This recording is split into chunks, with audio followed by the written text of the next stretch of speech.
त्वरित कार्रवाई करते हुए हमने यहाँ मौके पे 5 गाड़ियां भेजी हैं।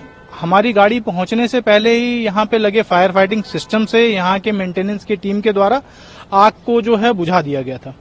बात करें कि कोई इंजरी भी है क्या? अच्छी बात यह है कि इसमें कोई भी इंजरी नहीं है, कोई भी कैजुअलिटी नहीं है, क्योंकि यहाँ एक सिस्टम्स प्रॉपर काम किए हैं तो उनको निकलने का भी टाइम मिला है। उसकी वजह से जो है आग फैल भी नहीं पाई है, एक ही रूम में कंटेंट रही और वो जो है आग जो है पूरे फ्लैट में नहीं फैल पाई है।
देखिए, क्योंकि बाहर का तापमान बहुत ज्यादा है, लोग एसी चला रहे हैं, तो ये आग भी जो है एसी की वजह से लगी थी। स्प्लिट यूनिट का इंडोर यूनिट ब्लास्ट हुआ था, वो आग जो है वहां के नीचे रखे टेबल में फैल गई थी और उससे जो है पूरे रूम में फैल गई थी।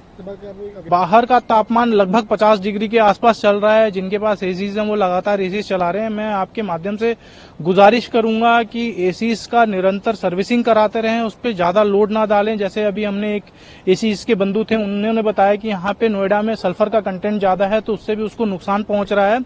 और 24 घंटे एसीज ना चलाएं।